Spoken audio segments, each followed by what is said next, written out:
नमस्कार, मी सुवर्णा. माझ्या cook bye choice चॅनलमध्ये तुमचं सर्वांचं स्वागत आहे.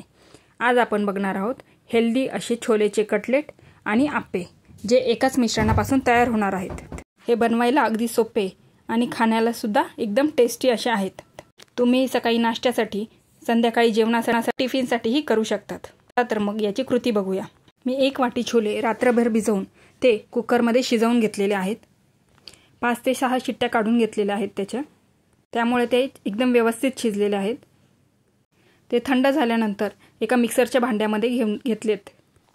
त्यामध्ये मी 1 कांदा चिरून घेतलेला आहे, तो त्यात टाकलाय. 4 ते 5 लसणाच्या पाकळ्या आहेत आणि 2-3 अद्रकचे तुकडे. हे सर्व मिक्सरमध्ये जाडसर वाटून घेतलेलं आहे. खूप बारीक पेस्ट करायची गरज नाही आहे. आता त्यामध्ये मी टाकणार आहे बेसन पीठ. बेसन पिठाने त्याला छान बाइंडिंग येईल. त्यानंतर गाजर किसून घेतलेलं आहे, तेही मी त्यात टाकले. कोथिंबीर आहे, तुम्ही तुमच्या आवडीप्रमाणे यामध्ये भाज्या घालू शकतात. चवीपुरतं मीठ, पाव चमचा हळद टाकली आहे. अर्धा चमचा लाल तिखट. यामध्ये मी मक्याचे दाणेही टाकणार आहे. आणि याला अजून हेल्दी बनवण्यासाठी यामध्ये किसून घेतलेलं पनीर टाकून घेते. आता हातानेच याला व्यवस्थित मिक्स करून घेऊया.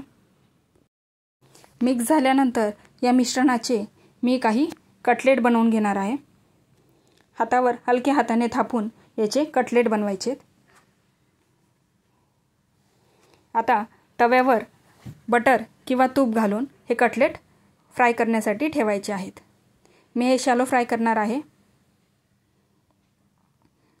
तुपामुळे मस्त लालसर असा कलर आलेला आहे आणि ते खाण्यासाठी सुद्धा एकदम छान लागतात. त्याचबरोबर ते हेल्दी आहे. लहान किंवा मोठ्यांना कोणासाठीही तुम्ही हे बनवू शकतात. बाजूने छान लालसर होईपर्यंत हे फ्राय करून घ्यायचे. आता आपण त्याच मिश्रणापासून आप्पे बनवण्यासाठी गोलाकार असे गोळे करून घेतलेत.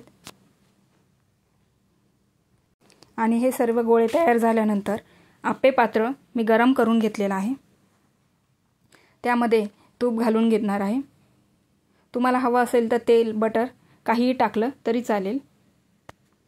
मी इथे तूप टाकते कारण तुपाने त्याचा छान लालसर असा गोल्डन कलर येतो.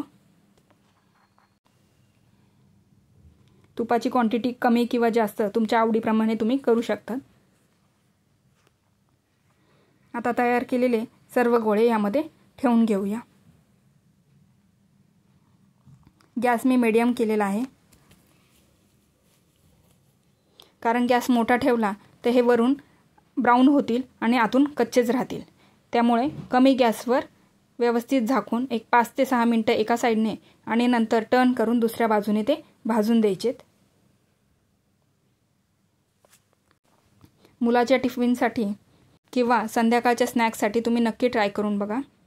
खाण्यासाठीही उत्तम लागतात आणि तुम्ही तुमच्या आवडीनुसार कोणत्याही भाज्या यामध्ये घालू शकतात.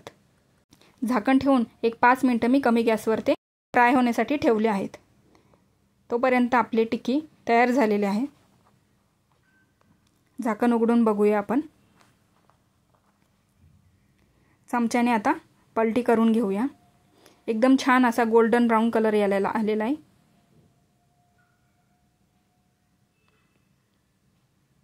हलक्या हाताने ते आता उलटून घ्यायचेत.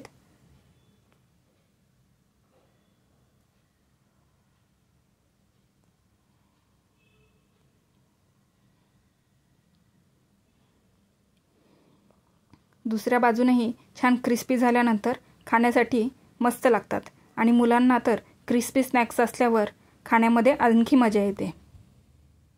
अशा पद्धतीने आपण हेल्दी असे स्नॅक्स मुलांना खाण्यासाठी देऊ शकतो. यामध्ये तुम्ही बीट किंवा शिमला मिरची, हिरवे वाटाणे अशा भाज्या मिक्स करून टाकू शकतात. आता पुन्हा एकदा झाकण ठेवून 5 मिनिटं कमी गॅसवर आपण हे ठेवून देऊया. 5 मिनिटानंतर आपले आप्पे तयार झालेले आहेत. हे बघा, दोन्ही बाजूने एकदम छान कलर आलेला आहे. दिसायलाही किती छान दिसत आहेत.